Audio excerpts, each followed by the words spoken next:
Hello everyone, welcome to our channel tooyumms. ఇవాళ వీడియోలో cream చీజ్ని ఎలా ప్రిపేర్ చేసుకోవాలో చూసేద్దాం. మెయిన్లీ దీన్ని రెడ్ వెల్వెట్ కేక్స్లోకి, చీజ్ కేక్స్ చేయడానికి, ఎన్నో డెజర్ట్స్ కూడా చేయడానికి దీన్ని బాగా యూస్ చేస్తారు. ఇది మనకి జనరల్లీ అయితే దొరకదండి, ఒకవేళ దొరికినా చాలా కాస్ట్లీ ఉంటుంది. సో క్రీమ్ చీజ్ని ఈజీగా ఇంట్లోనే ఎలా ప్రిపేర్ చేసుకోవాలో చూసేద్దామా. దీన్ని ప్రిపేర్ చేసుకోవడానికి ముందుగా ఒక గిన్నెలో 1 లీటర్ ఫుల్ ఫ్యాట్ మిల్క్ని తీసుకోవాలి.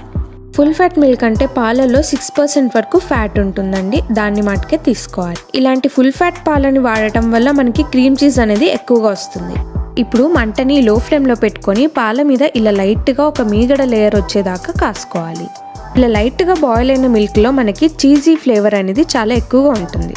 ఈ స్టేజ్లో వెంటనే 2 టేబుల్ స్పూన్ల వెనిగర్ ఇంకా 2 టేబుల్ స్పూన్ల వాటర్ కలిపి బ్యాచెస్లో వేసి పాలని బాగా కలుపుతూ ఉండాలి. అప్పుడు పాలు మెల్లిగా విరగడం స్టార్ట్ అవుతాయి. ఈ స్టేజ్లో ఫ్లేమ్ని స్విచ్ ఆఫ్ చేసేయాలి.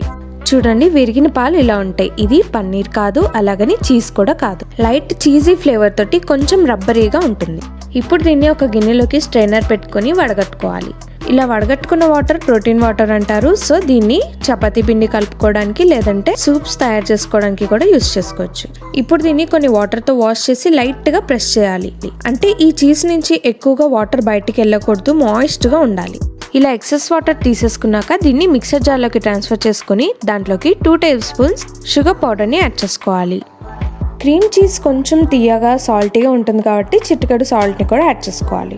అలాగే 2 టీ స్పూన్స్ వాటర్ని కూడా యాడ్ చేసుకోవాలి. ఎక్కువగా యాడ్ చేసుకోకండి, జార్ అయిపోతుంది.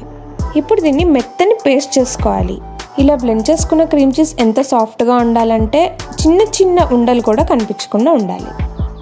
ఇలా చేసుకున్న దాన్ని 2 వేల మధ్యన నలిపి చూస్తే చాలా సాఫ్ట్గా, ఎటువంటి చిన్న లంప్స్ కూడా లేకుండా ఉంటుంది. అప్పుడే పర్ఫెక్ట్గా క్రీమ్ చీజ్ రెడీ అయిపోయినట్టు.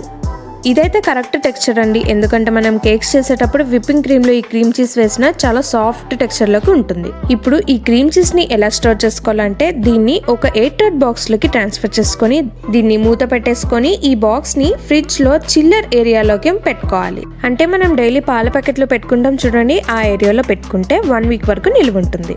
అలాగే ఇందాక నేను చెప్పాను కదండి, దీన్ని మెయిన్లీ రెడ్ వెల్వెట్ కేక్స్లోకి బాగా వాడతారు. ఇంకా డెజర్ట్స్, చీజ్ కేక్స్, ఎటువంటి కేక్స్కైనా చాలా బాగా యూస్ చేసుకోవచ్చు. అయితే ఇప్పుడు నేను ప్రిపేర్ చేసి చూపించిన క్రీమ్ చీజ్ అయితే ఇలాంటి చీజ్ స్ప్రెడ్ అయితే కాదండి. దీన్ని కేక్స్లోకి, డెజర్ట్స్లోకి అయితే అస్సలు యూస్ చేయరు. ఇలాంటివి జస్ట్ చీజ్ స్ప్రెడ్ మాత్రమే అండి, అంటే బ్రెడ్ మీదకి స్ప్రెడ్ లాగా యూస్ చేసుకోవచ్చు. అలాగే ఎటువంటి వెజ్ కానీ, నాన్ వెజ్ కానీ, ఫ్రాంకీస్లోకి కానీ దీన్ని బాగా యూస్ చేసుకోవచ్చు. సో చూసారు కదండి, ఇంత తక్కువ ఇంగ్రీడియంట్స్ తోటి క్రీమ్ చీజ్ని ఎలా ప్రిపేర్ చేసుకోవాలో. అయితే ఈ రెసిపీని మీరు కూడా ట్రై చేసి ఎలా వచ్చిందో నాకు కామెంట్ సెక్షన్లో కామెంట్ చేయండి. మీ ఫ్రెండ్స్ అండ్ రిలేటివ్స్ తోటి ఈ వీడియోని షేర్ చేసి సబ్స్క్రైబ్ చేసుకొని పక్కన ఉన్న బెల్ ఐకాన్ క్లిక్ చేసి ఆల్ ఆప్షన్ క్లిక్ చేయడం మటుకు అస్సలు మర్చిపోకండి. Thanks for watching.